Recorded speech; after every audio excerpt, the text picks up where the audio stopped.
বাংলাদেশ বিমানের যারা দুর্নীতির সাথে জড়িত তাদের ডকুমেন্টস বের করতে ছাত্রদের কোনো সময় লাগবে না।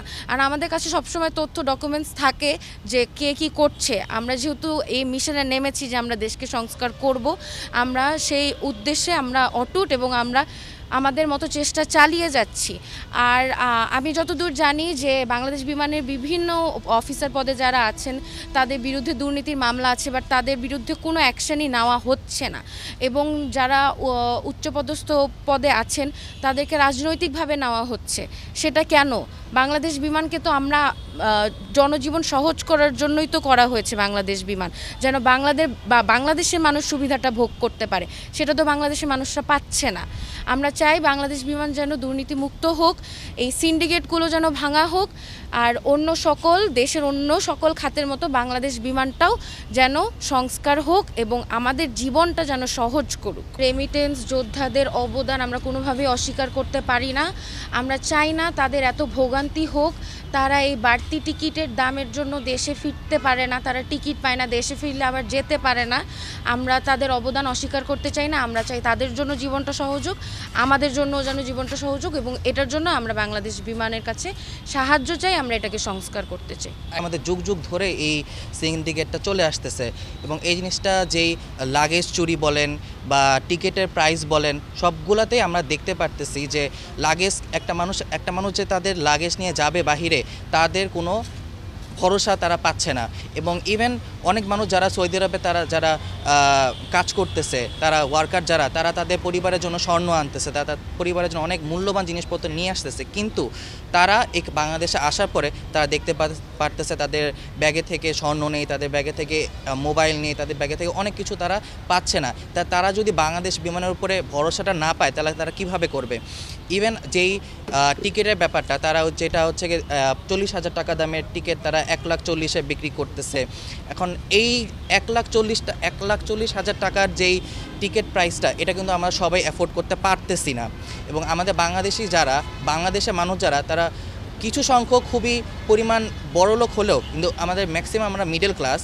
এবং আমরা যখন দেখতেছি যে আমাদের এখানে টাকা বেড়ে যাচ্ছে আমাদের নিজের জাতীয় একটি বিমান থেকে, তা আমরা যখন অন্য কোনো এয়ারলাইন্সে আমরা যাচ্ছি, তাহলে টাকাটা তো আমাদের অন্য এয়ারলাইন্সের কাছে চলে যাইতেছে, আমাদের দেশের সম্পদ আমাদের দেশের কাছে থাকতে পারতেছে না।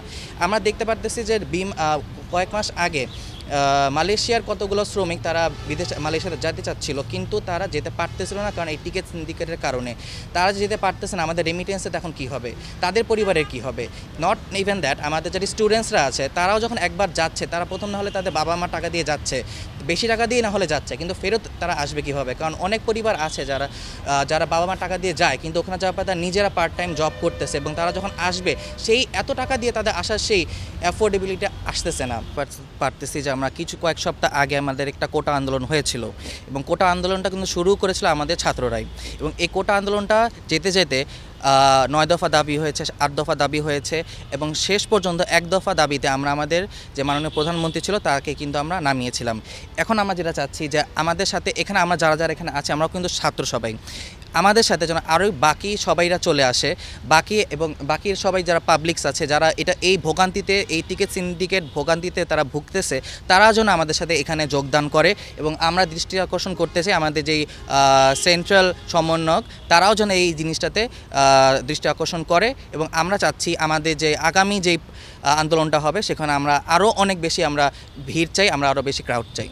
পপুলেশনের অনুযায়ী এমপ্লয়মেন্ট রেট অনেক বেশি কম, আর এখানে যেহেতু মিডল ক্লাস মানুষরা চাকরি না পেয়ে যদি নেপোটিজম হয় বেশি, আর যদি কোটা এখন বিরোধী হয়েছে, বাট যদি পলিটিক্সের জন্য বেশি বেশি জবস ওরাই পায়, তাহলে আমাদের ইকোনমিতে ওটা অনেক বেশি হার্ম হয়। আর এই যে টিকিটের যে সমস্যা হচ্ছে, এটার জন্য বাংলাদেশ যেহেতু ডেভেলপিং কান্ট্রি, অনেকে বাইরে থেকে দেশে রেমিটেন্স পাঠাচ্ছে, অ্যান্ড দেশের জন্য এটা সুবিধার হচ্ছে যে বাইরের কারেন্সি ভেতরে আসছে, কিন্তু এই যে টিকিটের জন্য এটা অনেকের বাইরে যেতে সমস্যা হচ্ছে, এতে দেশের ইকোনমির অনেক বেশি হার্ম হচ্ছে। যারা ট্যালেন্টেড তারা টাকা বেশি হওয়ার জন্য, সবার তো ফাইন্যান্সিয়াল রেট একরকম থাকে না, অনেকে বাবা মার টাকায় যেতে পারে, বাট যারা কষ্ট করে ট্যালেন্টেড তারা বাইরে যাওয়ার চান্স পাচ্ছে না এটার জন্য।